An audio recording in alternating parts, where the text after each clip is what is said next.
Hey folks, it's Rob Flux here with another Sunday session, and today we're going to be talking all about finance and more specifically the issues and challenges that you have when trying to fund your deals. Now, in order to do that, I've got some very special guests from CrowdProperty Australia who've recently gone out to do some surveys to find out exactly what your pain points are, and we're going to go through the results of those surveys and see what some of the antidotes to that are. So can you please welcome David, Ingram and Daniel He from CrowdProperty Australia, and also Mike Bristow from CrowdProperty UK. So hey folks, welcome aboard. Hi, Feel free to say hello. This is a show. It's great to be here, Rob. Thanks.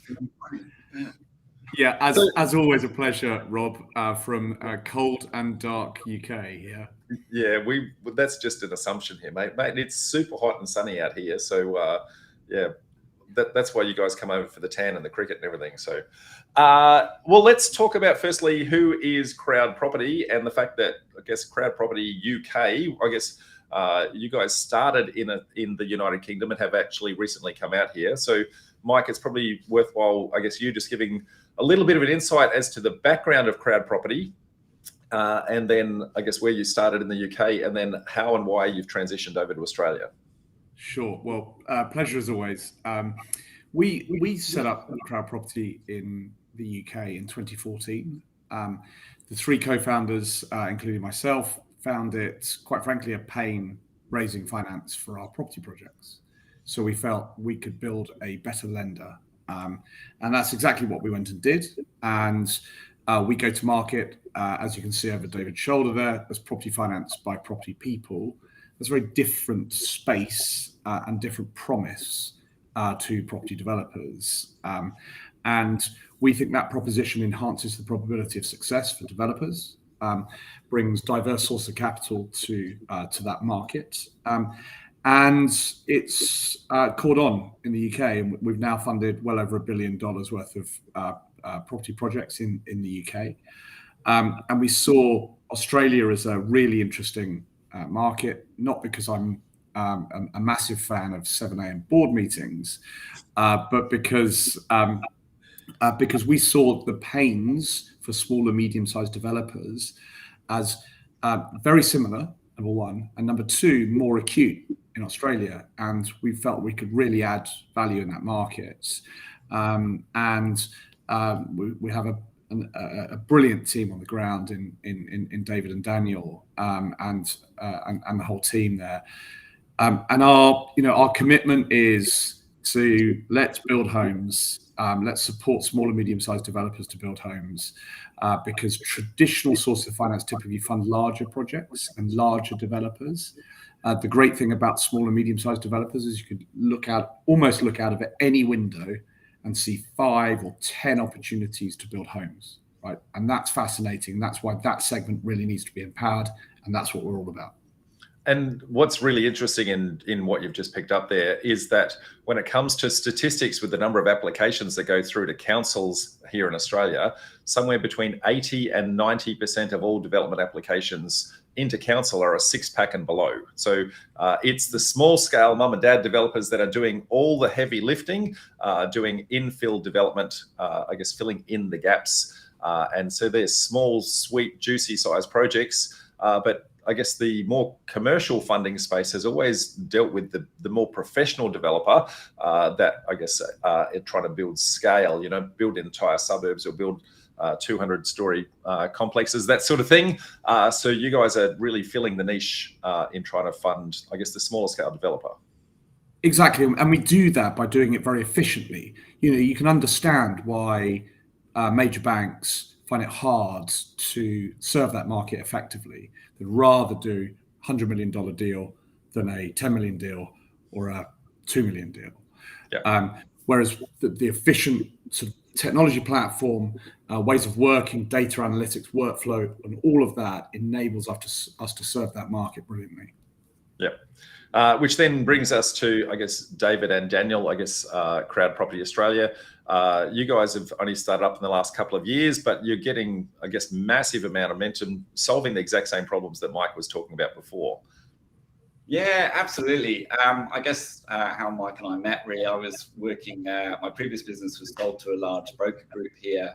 I got more involved in the broker side. I was also working with a lender at the time, and I started to understand all those pain points which Mike articulated really for developers here. And I was kind of looking at what the lender was doing, going, it wasn't really scalable. Like, how do you take this and make it more efficient? And he was looking at me going, well, you've built the technology in the past. Can we build something? And I was actually going, well, yes, we can potentially, but there's probably someone out there already doing this.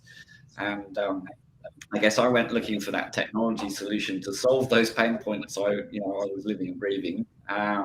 What I came across was not just a bespoke technology solution which provides us with those efficiencies which we were looking for, but actually it was that concept of property people lending to property people, and the kind of conversations we're having now in Australia and what I saw was going on in the UK were just a world apart from what I was seeing brokers talking about or financiers talking about, which is really about the term sheets.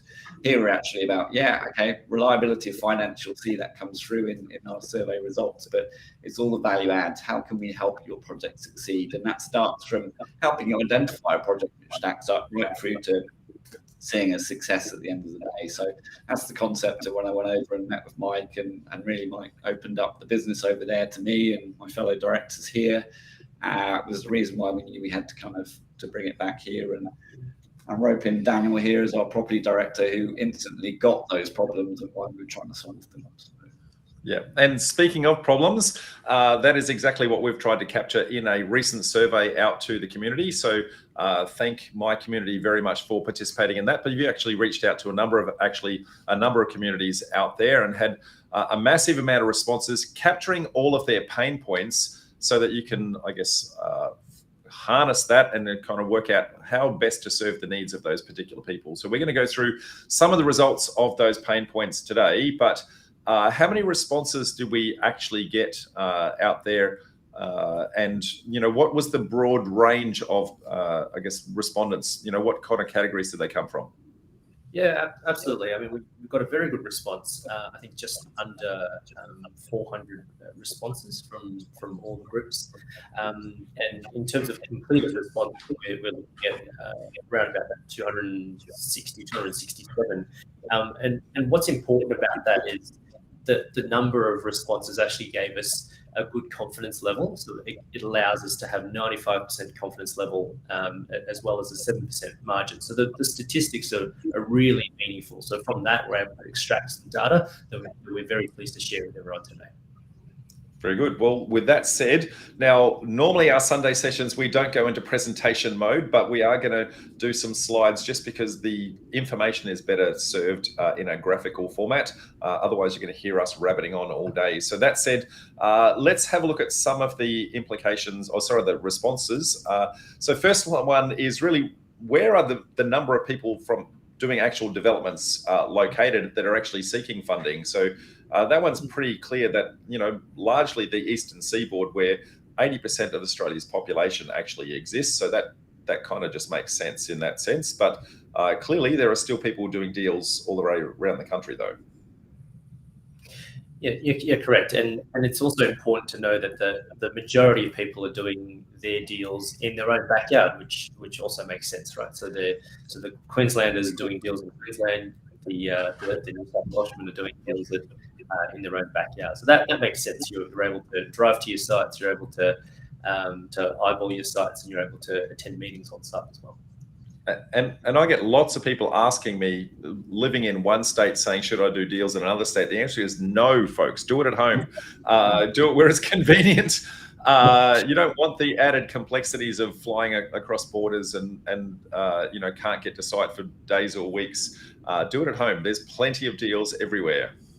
Now, next stat that we've got, and we're going to build into this. This is really a little bit of an overview of who the audience is, and then we're going to go into some of the pain points of the audience. So from an age and demographic perspective, we can see that it's predominantly in the 35 to 55 age group that are largely doing deals in this particular instance. Are there any insights that you've seen in that regard? Probably there's a small group who are also 18 to 24 as well, right? and 65 plus. So whilst we've captured 86% of respondents in that age group that you're talking about, there are certainly people outside of that age group who are active in the community and out there doing deals as well. So it does capture everyone. Yeah, from my anecdotal experience with people coming into our community, what I'm seeing in those categories is, look, in the 35 to 45 type age group, that's predominantly people who have done the long-term buy and hold. They see that there's capped ceilings with regards to their serviceability and their borrowing capacity, and the growth rate that they're getting out of those investments are a lot slower, and they tend to start to look at property development as an approach in that kind of age group.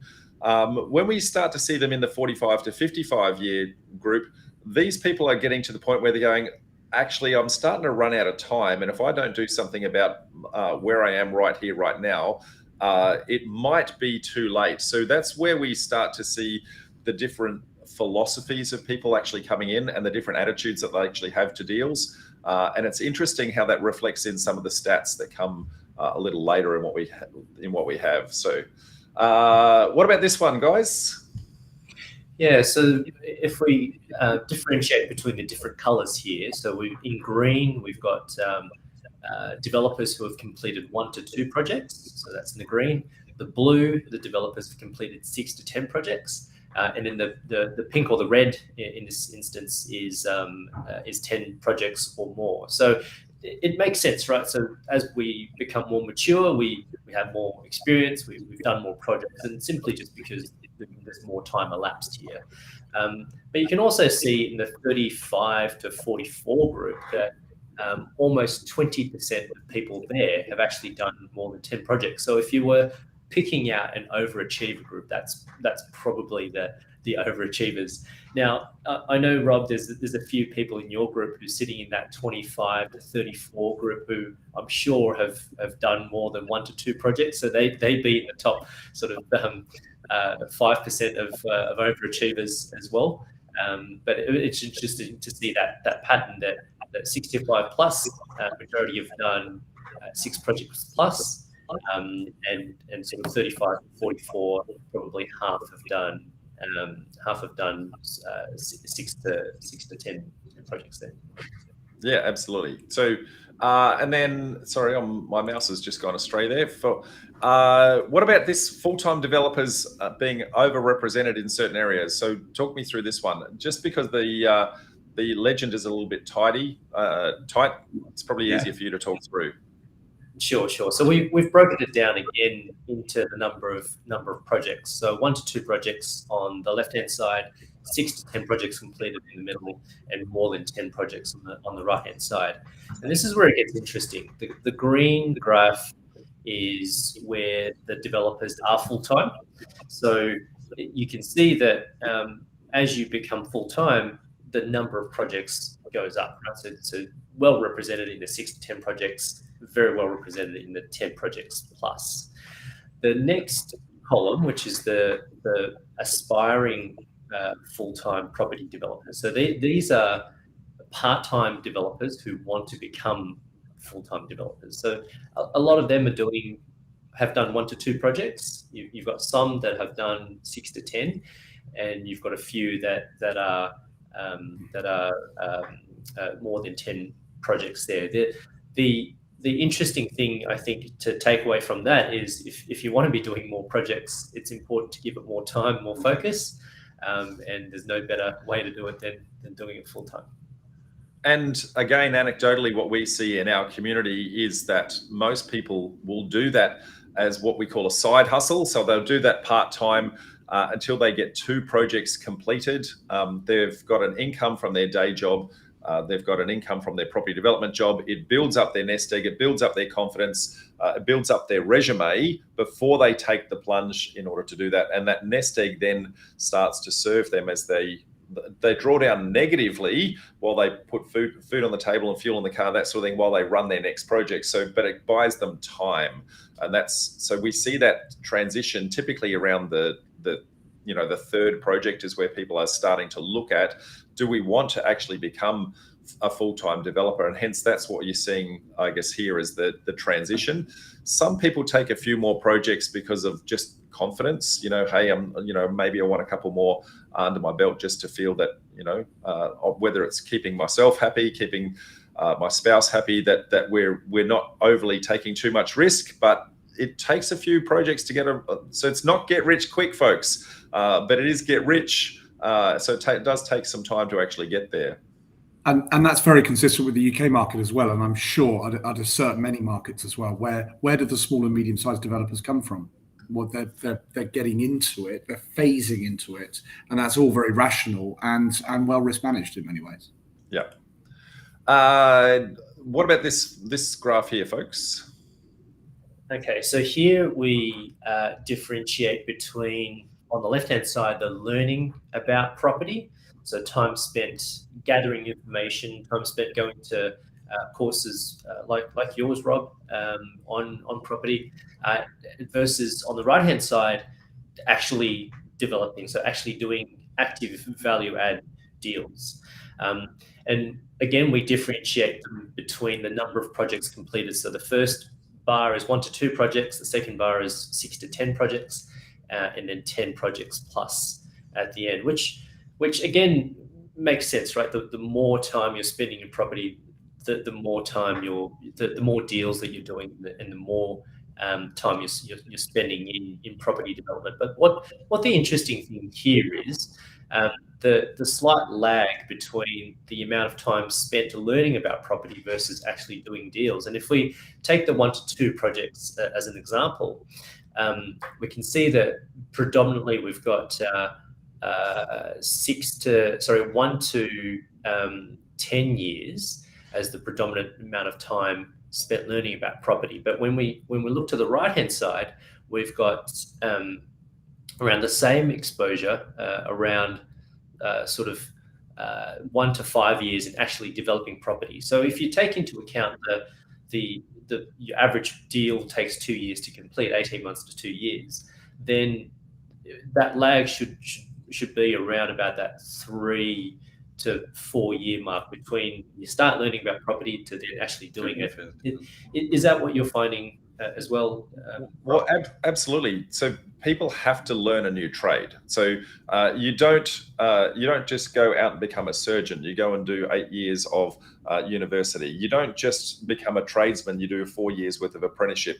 So the learning phase is super critical, and I think there's a lot too much emphasis in other communities on the get rich quick. Just do the course and you'll be great, and you'll actually get out there and do it. Whereas in reality, you actually have to not just, I guess, do the course, but you actually have to start to implement and start to learn. And when you're doing those learnings, there's going to be lots of mistakes. So it's how do you fail safely? How do you fail falling forward? So you're learning as you go, and how do you fail without losing money as you go? So those things take time to actually get there. For most people, somewhere between 9 and 15 months worth of learning before they are confident enough to get into their first deal. And then from there, like you said, Daniel, project could take anywhere from 12 to 24 months to run. So the first payday doesn't actually happen until about 2.5 or 3 years into the journey. And that's really important for people to understand, because, a lot of the times they come into my community and think that the first deal is going to make them $1 million and they're going to be able to retire. The reality is, whilst that's possible, it is unlikely. But you go. It's also worth noting here that for the people that have done more than 10 projects here, the minimum time invested in learning about property is actually 6 to 10 years, right? But you can see the majority of people have actually spent 11 years plus. So that's the bottom left-hand corner, more than 10 projects, more than 10 years plus learning about property as well. Yeah. So it's important that, again, not a get-rich-quick scheme. It's very much patience. And the success comes at the tail. The interesting anomaly is this little pink one here, where it's taken 6 to 10 years worth of education. That is what I would call a course collector. They generally go out there doing lots of different courses until they have the confidence that they know absolutely everything before they want to pull the trigger. Let me reassure you folks, you'll never know everything. It's not going to happen. You've got to be comfortable in being uncomfortable and knowing that the only time you're ever going to know everything about a project is the day the project is actually over. So it's about how do you make, I guess, informed decisions that minimize the risk, identify the risk, put a management plan in place, and have the confidence to actually do that. And that's really why our community, Property Developer Network, actually came about, is because of the fact that there were too many, I guess, instances where courses were inspiring people to do things, but not actually giving the ability for them to actually execute. So I guess what I would like to see over the next couple of years as you keep doing this survey is I'd like to see that pink graph start to shrink as much as humanly possible, and get people taking more action as we go. So and to support that, Rob, my co-founder and property director in the UK, he's 37 years chartered surveyor, built over 5 million square foot in commercial residential real estate, and he sees new things in our book and amongst our developers, and that's totally natural. The crucial thing is what's your mindset and your mentality to addressing those, and what's your network to solving it. Absolutely, and having a hunger for the education, knowing that there is always something more to learn. Like for me personally, I have 2 mentors, and each of my mentors have mentors, and so if it's good enough for them to have mentors, then it should be good enough for me, and it should be good enough for somebody else that's lower down on the food chain. It's just finding the right person that's actually going to help you on your journey. Okay, the size of the deals. So as we start to scale the number of projects that we're doing, I guess the size of the deals, Daniel, talk us through this one, mate. That's exactly right. So again, we've differentiated here on the number of projects completed, and we'll focus on the larger projects, the light blue in the 10 to 20 million, and the purple, which is 20 million plus, right? So we can see that in the 6 to 10 projects, you've got a little bit there of the blue and the purple, but it's predominantly overrepresented in people who've completed more projects. And I think part of that, my guesstimate here is that people become more confident and they're happy to do more projects as they have more experience. Happy for you to talk to that as well, Rob. Yeah, well, I guess certainly the things that we teach in our program is to try and hone in on one particular specialty that is a scalable strategy. So start small, with a big picture in mind, and go, how do I do a small version of that today? How do I learn from that, roll the cash over, take those lessons, I guess apply those, and then scale. So if we talk subdivisions, I can do a 1 into 2, then a 1 into 4, then a 1 to 6, 1 into 10. Then I can grow suburbs, I can grow cities, right? If I talk townhouses, we can do a duplex, a quad pack, a 6-pack, 20s, 30s, 50s, those sorts of things. And we can equally do apartment complexes, units on ground. We can do 2 stories, 5 stories, 10 stories and above. So we want scalable strategies that we can actually learn from. And the people, I think, that are getting these sorts of projects are taking those lessons and applying them over and over again, and being able to scale. And it doesn't take that long to do. If you can do a 1 into 2, you can quite easily grow into 1 to 4, and you can quite easily grow into 1 to 6. It doesn't take long to start to scale. It's when people are chopping around their strategies that they tend to get stuck. So what I see, I guess, in the smaller projects perspective, the people that are doing the 6 to 10 that are doing these smaller projects, they're either lacking in confidence in the ability to scale, or alternatively, they're chopping and changing their strategies. And so each time they're going into a project, they're actually learning on that project a new lesson each time. That's the observations that I get from that. Yeah, and I think that strategy is important, Rob. I mean, certainly when we're looking at projects, we don't just look at, have you done projects before? It's have you done that type of project before, right? So someone swapping from a townhouse to a large subdivision, it's an entirely different set of problems which you're going to have to figure out how to solve on that job. So we'd rather see that you've done that type of project before if you're looking for finance for it. Yep, absolutely. As you start to become a full-time developer, the size of developments also increases. This is really just an extension of the previous slide and kind of fleshing out. So people that are actually full-time versus people that are aspirationally trying to get to full-time.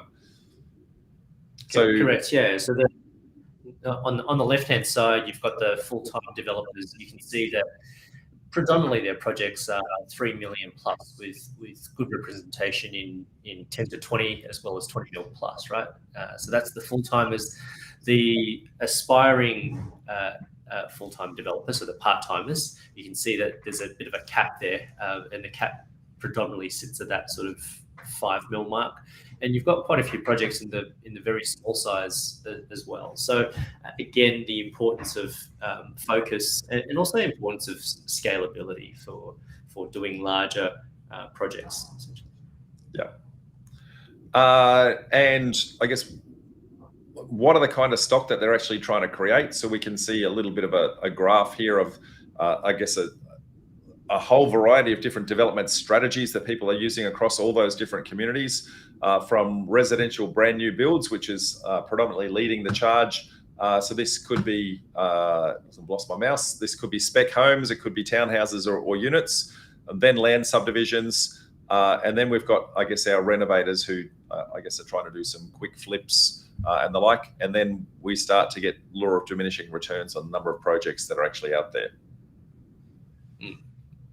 That's correct, yeah.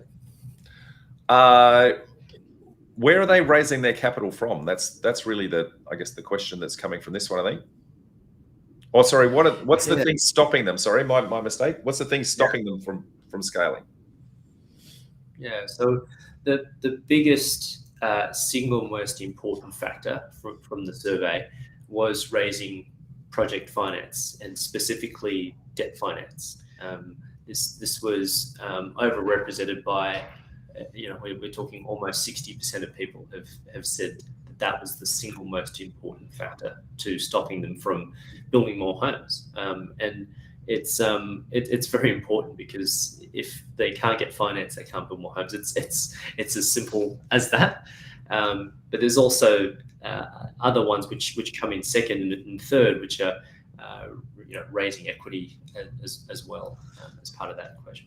So I might just use this as a little segue to talk about terminology, because a lot of the, I guess, entry-level developers coming in are typically using residential lending, and so the terminology does change slightly. So what you might be thinking is a 20% deposit.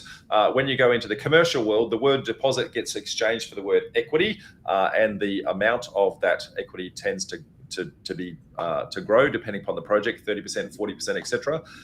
And the word loan tends to go towards debt. So when we're starting to talk about, I guess, debt and equity, that's really what we're talking about. And the challenges there in that residential space is that there's a cap on how many dwellings you can actually create, because they're basing it on your serviceability. And they're also assuming that you're going to keep that for 20 to 30 years. And so they're not anticipating that you're going to be selling that straight away. So, there's this glass ceiling on what you can do in that residential space before you have to transition, I guess, into the larger deals. And what I see from my side is too many people that are fixated on that residential lending space, and it slows them down. So when we look at those stats before as to how many people were doing those smaller deals over and over and over, it's because they've got that traditional mindset. They've been indoctrinated into using residential lending, and they've hit this glass ceiling and they can't go any higher. And they haven't worked out that if I roll some of that, I guess, the profits over as equity into the next deal, or if I get investors as equity into the next deal, I can then start to scale my project size. So I think that's the big takeaway that I see from that, is that, why the glass ceiling in that previous round. Yeah, absolutely. I think it's really interesting because, I've been to plenty of your groups, Rob, and, there's a lot of conversation around finding properties, finding the best sites, the usual complaints we all have about the planning system in this country. But actually, each stage you go through the project, still amazingly that project finance and that ability to raise debt, and after that probably equity, still wins out as the biggest pain point here. And I think you picked up on some of those points there. if you're trying to go with traditional resi lending, they quickly work out that you're not going to be holding it for 20 or 30 years, and actually you're planning to knock this down or do something with it. So that's where we encourage people to come and have those conversations early when they're thinking about projects to work out there is another way, there's a better way, and there's a better way that can actually help you scale that business and do more deals quicker. Yeah, absolutely. And this is right at the heart, okay, of why we set up the business in the first place, to address these pains, these fundamental pains around finance, and build a network around us as well, so supporting on other sources of capital, other tiers in the capital stack as well. And that was the exact reason why Australia was a high priority market for us, because as I said earlier, the pains were more acute. Yep, absolutely. So next one, I guess people that are actually using lenders, going direct to the lender versus using a broker. We're seeing a kind of 50-50 hit here in going each way. And we're going to talk to some of the pros and cons on that and some of the pain points on that in a sec. But any specific observations from here, Daniel? Just that on the left-hand side, you've got people who always and only use brokers. On the right-hand side, you've got people who apply directly to lenders. And then in the middle, it's people who do both, right? And we'll unpack that a little bit as we continue on. Yeah, it's the always using, I guess, the broker side of things that again, from that residential broker perspective, a lot of those residential brokers just aren't development savvy. They're looking at 20 and 30-year loans. And so that, I think, is going to be fleshed out in some of the pain points that come out in this next little bit. So,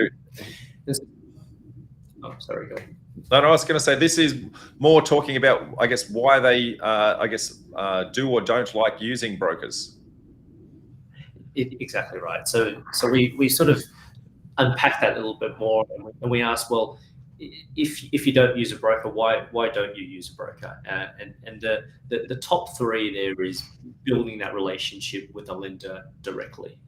And anecdotally, we'll hear some of what people say directly, but it's about building that relationship. It's about having that transparency when you can talk to the lender directly about where you are in the process, and having access to decision makers, right? So not going through the 4 or 5 channels before you get to the right person to speak to, because all you want to do is pick up the phone and have a chat about where you are or where your project is, whether it's before application or during application or when the deal is well underway. And I think that's very important for people to realize that access to decision makers and being able to pick up the phone and have that chat is super important. Yep, absolutely. And then this one, the interesting insight into this. So the top one is full-time developers, and the bottom one is, I guess, the aspiring developers. It's telling us that they have used brokers in the past. And then this blue one is under the last project that I've done, then I've kind of moved away from them. Right, that's the key thing that we're getting out of this one, is to say, well, clearly the challenges in using a brokerage, people are tempted to use it at the start, then they find pain points, then they go and solve those pain points and they don't use them again. Yeah, and I think that speaks to that point about building the right team around you, right? So as a property developer, you've got to learn a lot, right? That when you talk about the trade there, one of which might be finance. It might not be your strong point. So it's, attractive potentially to talk to someone who can offer that. But I think overall you start to see, as you do more and more projects, actually building that direct relationship, building that team around you, it just becomes more important, really. Yeah, what I'm, I guess, quite optimistic on is that the aspiring developers that have used in the past, but I guess in the last project haven't. The fact that they're becoming a little bit more savvy to actually jump ship and have those direct relationships earlier is a good sign. It means the message is getting out. Yeah. Get the right partner in your corner, and that includes the financier, right? So. Yeah, absolutely. Okay, so I guess this is talking to the fact that I guess there's different kinds of lenders actually out there. So there's marketplace lenders, there's peer-to-peer lending, and I guess private finance side of things. Again, the top line is the full-time developer, the bottom line is the part-time developer, and we can see I guess a transition for a lot of people actually have used private finance before, and again last used not as many, and in the I guess the peer-to-peer space or the marketplace, which is I guess where CrowdProperty sits, this is an emerging market, and so we're not seeing a huge amount of traction here at the moment, but it's I guess the whole marketplace itself is embryonic, plus the fact that I guess CrowdProperty are new in Australia to this. So there's a lot of people with a lot of interest. That's the red bar, a lot of people with a lot of interest, but they're still trying to learn what to do, how to do it, and the like. But hence the conversation here to try and get the message out. And this is only going one way, right? So it will become much more popular. And I think that the crucial pieces, and we've seen that globally in all markets. The crucial piece here is, whether it's marketplace lender or not, is actually the fundamentals of customer focus on the developer, right? And that's in the DNA of our business. And we'll see that developers want sort of speedy certainty and various other sort of factors. We'll see that a bit later, but certainty of finance is really, really important, right? And we proved that in the UK throughout the pandemic, where established lenders were just reneging on offers, stopping drawdowns on projects even, and that's going to break projects. Whereas diverse sources of capital bring reliability by definition, and that's a fundamental advantage of marketplace lending. Yeah, absolutely. Next one here, I guess people using their own cash to try and fund deals. It's the equity component of this that's really standing out here. I guess people are trying to use cash, but they're hitting that kind of I guess cap with regards to how much they can borrow from a debt perspective without the equity itself. Now, interestingly, and this is a point that we were talking about just before the show coming on, Daniel, I guess where people are sourcing equity from multiple sources, a lot of the more traditional banks don't like the fact that you might actually have investors in the deal. So talk to some of the pain points that you see there. Yeah, exactly. And when you go to a bank, they see that as thinking outside the box, right? We developers see that as just being smart about raising funds to fund your projects. We don't see that as different. We just see that as being part of the process. And through the charts here on the green on the left-hand side, you can see that over 60% are still using predominantly their own cash into deals, whereas we see deals where people can have other investors, other equity partners, JV partners, JV partnerships with landowners as well. And that's just doing smart deals, and we're very happy to cater to people who think creatively. We're happy to cater to people who want to do less money down deals as well. So yeah, it's very happy to look at those deals and have those discussions around that.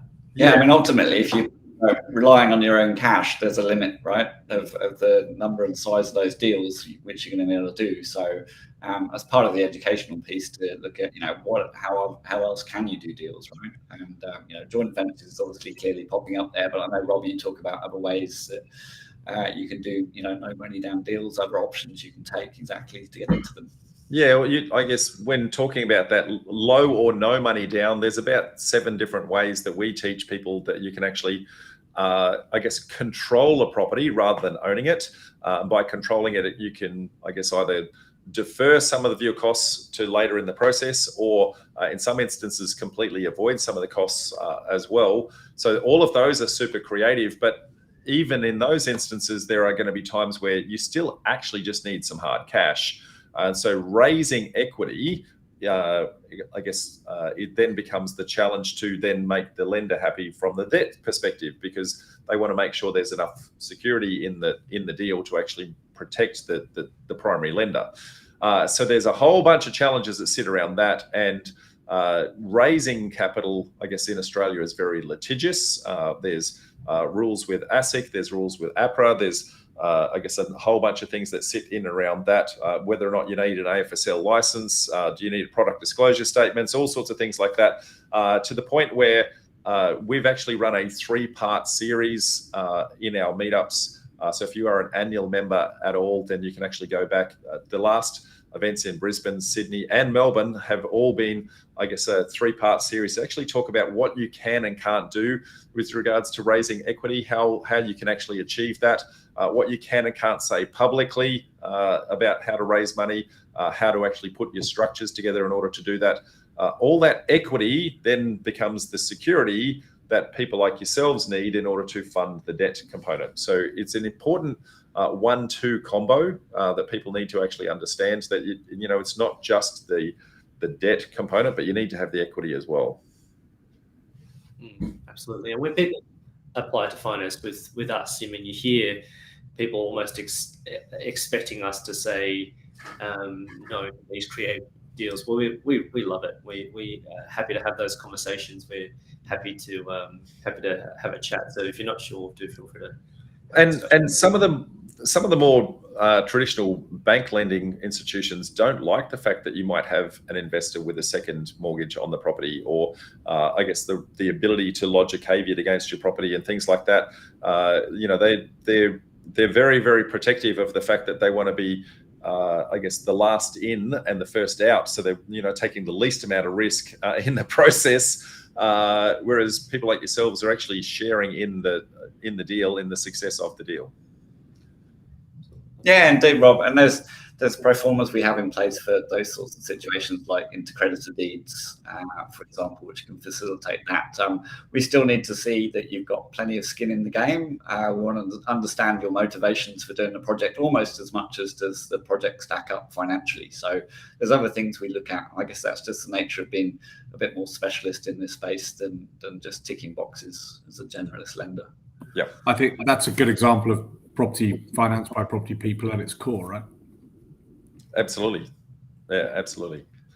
So the next one is a net promoter score. So net promoter score is in talking about all of the lenders out there, how happy are you with the service that they've actually been promoting? And what's super interesting here is a negative score. So now I don't know what the score is out of. This is probably one, Daniel, you can talk to in particular, but what does it mean when you've got a negative score for your lender? Well, it's not good. When you submit a test for results, you want a positive score as a starting point. But what the net promoter score does tell you is essentially how well people are talking about the business, and how much likelihood people are able to become an advocate and promote the industry via word of mouth. In this case, small-scale developers are certainly not satisfied at all. There's a little calculator underneath about how we work that out. But as a point of comparison, just on the next slide, Rob, we can compare ourselves to a couple of other industries which are still rated highly compared to that negative score. And I will jump there, but I wanted to add one word, and they're not happy yet, right? So we're trying to make an impact on that score over time. That's the whole purpose of this process. But here, looking at other industry verticals as to what kind of net promoter scores are typical in other industries, and the one that stands out to me is real estate agents in the positive territory, even though it's a very low score, yet the finance industry is not. But you can actually see in all the other industries what, I guess, positive scores kind of come out there. Clearly, we're trying to make a difference and actually make, I guess, the industry itself be a lot more reputable, a lot more reliable, a lot more integrity in the process. Yeah. These are, I guess, some in capturing the survey, some of the, I guess, the major pain points that people were actually reporting, rather than going through each of them individually. And I know that there are a ton more that actually sat out of here, but give us just an overall feel for the biggest pain points, Daniel. Or Oh, David? look, these are some of the the more repeatable ones we can actually say. But the core ones in there are banks are not developers, right? That lack of transparency, the number of times transparency came out on this. Kind of we've displayed it as a word cloud on one of the slides.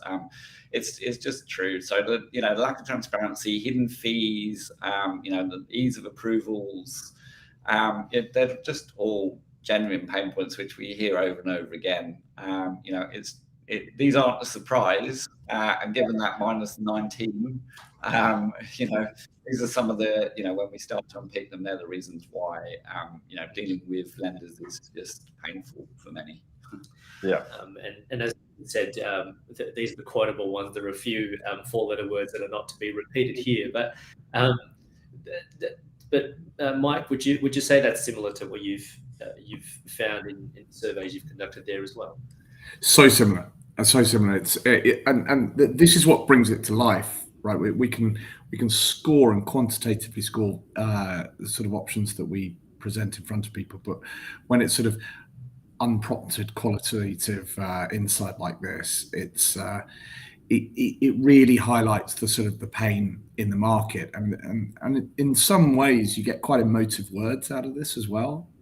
So it's not just rational criticism; it's emotive criticism as well, and it's an immense sort of frustration, right, of the sector with traditional source of finance, and it very much validates. So we see this, and it validates our existence in the UK, and also, how the high potential that we have serving the Australian market. Yeah. Next slide we've got is, I guess, talking about some of the main things that people are actually looking for in order to get the positive score, and I guess the pain points that they're actually receiving as to why they're actually not. So they're looking for reliability of the finance. They're looking for, I guess, high amounts of loan to value ratio in their process, and expertise of the team actually assessing the deal, and the speed of it. So so they've ranked, I guess, their different issues and challenges, but the ones in the red box are the ones that are, I guess, the highest pain points.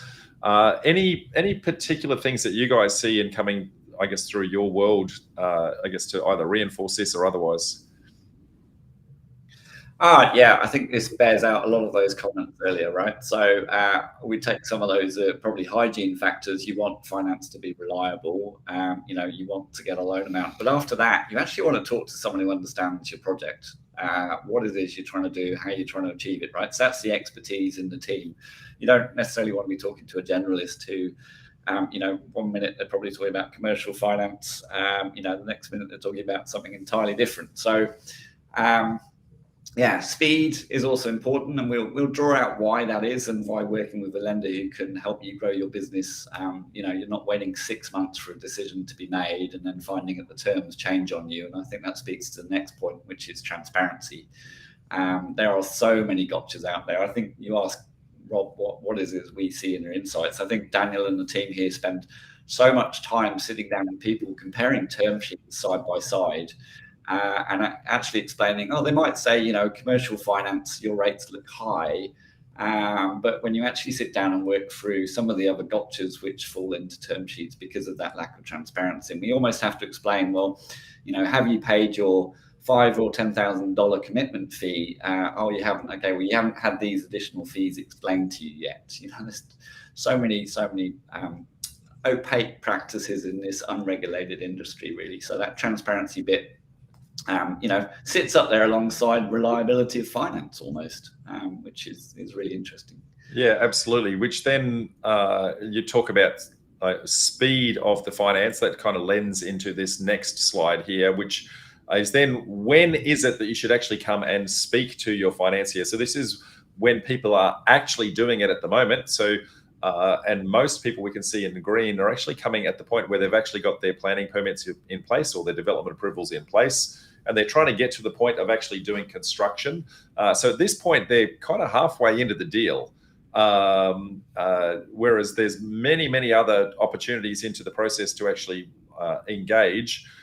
where is it that you guys would actually prefer to be engaging, I guess, with the developer in the process? The long story short is as early as possible. If you find a site that you've done some numbers on and it seems to work, we want to have a chat with you at that point. Not so much to do your feasibility. We expect you to have some grasp of that, but there may be some risks that we've seen in deals or have come across in the past that we can assist with, and we've certainly seen deals that that may not be the ideal deal to be developing, and you certainly don't want to be 5, 10, 18 months down the track with a deal that's a dud to start with. You want to eliminate that as quickly as possible, and we can help you with that. At the same time, we've had people come to us with deals that they're not quite sure about, but we've looked at it and they're absolutely cracker deals, and we've told the developers as such. So I guess that's right. So certainly out there to help and be part of that conversation. So feel free to engage as early as possible. Well, I think there's a couple of parts to that. So that one is getting that second view as to whether or not the deal is actually a good deal. So just reinforcing again, when you're actually in the negotiation, folks.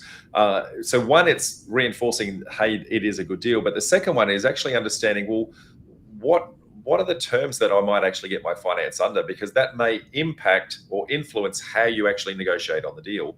So, do you need longer to do the settlement? Can you bring that settlement forward? All those sorts of things. By engaging with the lender earlier in the piece, you get a much better view and give you a lot more flexibility and confidence in the actual negotiation piece itself. I'd say that's right, Rob. I think we can actually help you negotiate better terms, right? So if you're competing potentially and you can go in with certainty of finance, knowing that you've got that in your back pocket already, compared to, potentially a competitor who's got to go and, engage a financier who could take that 3 to 6 months to give you that result. So you're in a much better position, I think. Yeah, well, I can... Vendors want speed and certainty, right? So getting your ducks in a row drives certainty, and you can put together a far stronger proposition as a developer. And if it's a great site, there's going to be competition. So put yourself ahead of the competition by lining that up early. Yeah, I can speak from my own personal experience. Deal number one for me, I learned a lot of lessons from the finance side of things. And I was dealing with a big 4 bank. I won't name who they are, but it took me 5 months to actually get my finance approval. And I was at that halfway stage. So I had my development approval and I was trying to get the construction. It took 5 months at that point. It was a ridiculously long, drawn out, protracted situation. If I had tried to engage with that particular organization early in the piece, I wouldn't have got the deal.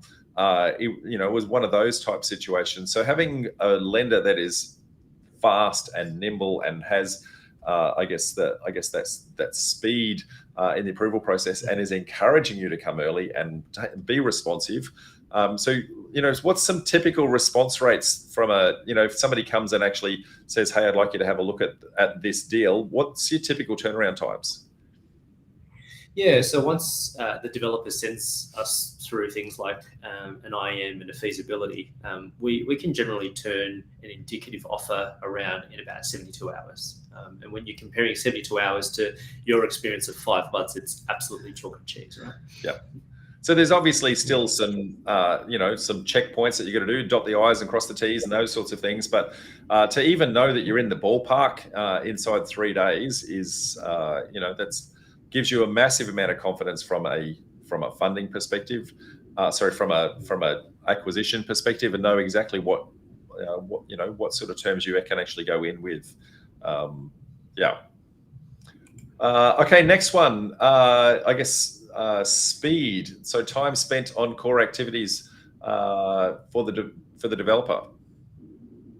Yeah, absolutely. And this is something which has sort of been born out of previous surveys as well as this one, the amount of time actually spent looking for, your next project, the amount of time you spend doing finance and the amount of time you actually spend working on the project roughly works out about a third. So I guess where the speed bit and where that comes out of all the feedback here is if we can speed that up, we can help you spend more time looking for that next deal, more time working on your actual project, really. So the point about this is spend less time faffing around with finance and more time getting along with the next project by working with a lender who can kind of offer you that speed and certainty, really. Yeah, that's a technical term, faffing, isn't it? So but you're right. If you're putting so much energy into and it's not just the actual time, it's the emotional energy that actually goes into, oh my God, I need to get another, is that another pre-sale? Is that is that another set of terms and conditions that I need to go and find? Hey, I need to do another report from my accountant or whatever that is. If you're spending all of that emotional energy, you actually start to get disheartened because how hard is this going to get? And this is massively compounding, right? So, just from the illustrative statistics here, it doesn't look like you're spending bucket loads more time on site finding and execution, but actually over 5 years, that's 5x growth on your business, right? That's staggering, right? So it's really impactful to keep that consistency, to be working with a partner that can support you, and also developers prefer to find sites and execute sites than faff around with finance, right? Yeah. So, and from our own personal surveys that I've taken out to my community, the two things that annoy everyone the most is finding the deal and funding the deal. So if you've got, less hassle funding the deal, you've got more time to find the deal. Those two, that's a killer combo. Yeah. This one, so penalty rates. So I guess the hidden fees and charges and those sorts of things that actually sit in contracts. How many people knew or didn't know that some of these actually existed or weren't sure the transparency of those? So what did we find from these results, folks? Look, I think this speaks to the complexity of the kind of documents which people get bombarded with. The fact that 25% of people did not know their penalty rates, and when they did look, quite alarming, right? So penalty rates can be quite extreme. And I think this is, penalty rates is just one reflection of that. We see all sorts of other hidden traps along the way. There's loan management fees, there's exit fees, there's margins taken on professional fees. There's all sorts of other things in there which make it, again, back to this business of transparency and opaqueness, make it very difficult to compare. Very often term sheets which you put in front of you if you don't know the detail on that. Simply. Yeah. And I guess this is more talking to the fact that it's a partnership, right? So your lender and yourself need to be working as a cohesive team, because you both invested in the same outcome. And I think that's probably something that, especially the big banks, they're more interested in their shareholders and the like. But this goes to Mike's point, property people funding property deals. Yeah, absolutely. And looking back at those results, if you remember some of those earlier graphs, price wasn't actually rated by them. Things like speed and transparency we talked about the advantage which speed gives you already. But I think the value add you can get working with an expert partner, we talked a little bit about on, looking at deals and how we can help you make decisions, perhaps a bit smarter and draw upon that expertise. But that continues throughout the length of a project with CrowdProperty. So, and that's what I really liked about it. I mean, how many, I always like this one because how many people would pick up the phone and talk to the bank if they've got a problem with their project? Now, people do that all the time with us, right? There will always be something which pops up and they'll pick up the phone and they'll be able to talk to someone like Daniel and share that experience, right? So it really is through the thick and thin. We want to be in that kind of partnership role. Yeah, absolutely. So you were going to say something, Daniel? No? Oh, and I just wanted to say, and believe it or not, we're happy to have that conversation, right? We're happy to talk to you. We're happy to work with you. Let us give you a term sheet within 72 hours to help you negotiate. Let us give you the confidence to be able to negotiate that deal, to be able to go to equity investors and say, hey, look, this is a project that not only I like, but CrowdProperty has looked at it. They've found it to be a cracking deal. Please invest with us and let's do the deal together. So we're very happy to be a partner in that respect. Yeah, and I think that I guess the dot points that are on the slide here kind of makes I guess reinforces the what you would just say. Plus the fact that I guess when we talk about diverse sources of capital, the name CrowdProperty, right? So when you've got diverse sources of capital, you guys are sourcing capital from all sorts of locations. So give us some insights into where some of your capital actually comes from.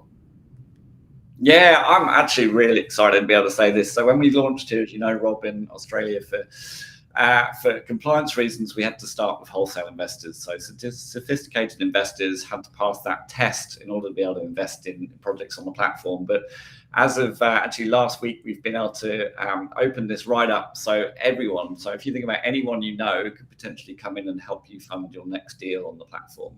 It's that simple. And the attractions which, you know, individuals, mums and dads are looking for, those great returns, you know, up to 8.5% returns at the moment is our target interest. But that also attracts institutions as well. And institutions also like the efficiencies which the platform provides them. So they're able to participate in not just one project, but many projects. And as Mike can probably tell you, I think the average investor now in the UK has been in over 50 projects.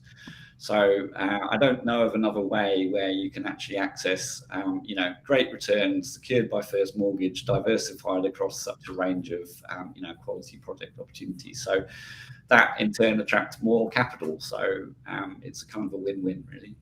Yeah, diversification is everything. That number's now up to 74. So average investor in 74 different projects. And the interesting thing is that attracts institutional sources of capital. We've got major funding lines from global asset managers, but also quite interestingly, we've just closed a UK bank coming in and participating in sort of percentage tranches in every loan, and more coming on that as well, what we call institutional fractionalization. Why is that relevant and interesting to developers? It's because there are many parties coming in to fund projects. And what we see in sort of slightly more uncertain markets is banks typically retrench more than is rational, more than is perfectly rational. And non-bank lenders typically have a single source of wholesale capital, right? And quite often that is not contracted well. So for example, there might be a double underwriting relationship or similar that says, well, okay, we approve it as a non-bank lender. I've just got to check with my source of capital as well, and they say, okay, yeah, I will fund it, and that's all well and good in good times, but it's not discretionary capital, and in tougher times they can just say no to everything, right? So it's not sort of necessarily pinned down, and we're really going to see those different structures exposed in this market, and you know, that hasn't fully played out yet, but in the UK we saw the pandemic attitudes of lenders, both bank and non-bank lenders, and as I mentioned earlier, many stitch developers, and that's just not on. That just reinforces developers to say, actually, reliability is fundamentally important to my business, and understand a bit about the source of capital, but diversity of capital is vital. Yeah, absolutely. So I guess obviously you guys are lending, I guess, funds out. If anyone is in our community is actually interested in borrowing some funds, chatting to you early in the process, understanding where their deals are actually sitting, there's a QR code and also a link there. But equally, if anyone is wanting to invest in your platform in order to then on loan, I'm sure you would equally love to have that chat as well, folks. So Guys, it's been an absolute pleasure in going through some of these statistics. Certainly, what you've been able to do here is, I guess, statistically prove some of the things that we've seen anecdotally in our community for many years, and I guess seeing the numbers and seeing the attitudes of people and kind of plugging those together, things start to make a little bit more sense. Are there any, I guess, final words that you want to throw in there, just to kind of, from an observations perspective, how does this all kind of wrap up together? From my perspective, before David and Daniel share, I think it's absolutely paramount to be working with partners that have just an entire organizational focus on serving your needs, right? And so go to the effort of researching it, have the hypothesis in the first place to say, right, okay, there's a problem here, let's solve it, right? Just be absolutely dedicated to solving that pain of funding for developers, right? That's all we do. And, that's powerful. All interests are aligned. The fundamental care and commitment is there. And I don't think anyone would call me controversial to say financial services has not been great at focusing on the customer historically, right? And that's what we're bringing to this. Yeah, very good. Daniel, David, any final words?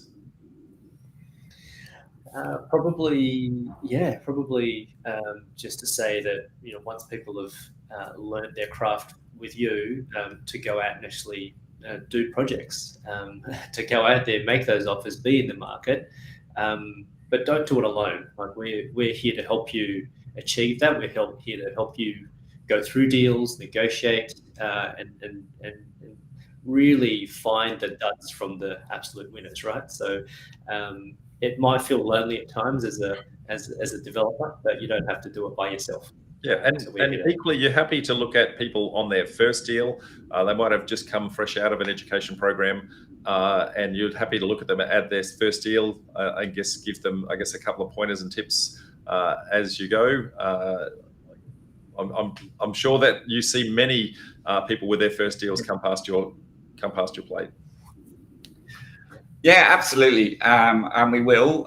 We'll also look at who have you built on your team around you. So, okay, this might be your first deal, but, have you got someone in your team who's project managing, town planning, what skills, what's in there? So we look beyond just your experience. I know Mike always talks about great IT project managers who stepped out and they've got all the skill sets they need to deliver, winning property deals. So, we will absolutely look at those. And I think the other thing to point out is we don't put black marks against people here. So, we might tell you that that first deal doesn't stack up, doesn't matter if it's your first deal or your 10th deal. But, please bring back the next one. We're more than happy to look at that again and work through that one. So. Very good. Well, I'm going to say thank you all for your time. Mike, you're in the UK. You probably want to go to bed at this point in time, mate. So thank you very much for your time, and dialing in from the UK. And gentlemen, if anyone wants to reach out to you, the link is down below on how to reach out, plus that QR code previously. So thank you all again for your time. And no doubt I'll see you at one of my upcoming meetups. Till then, folks, bye for now. Thanks, Rob.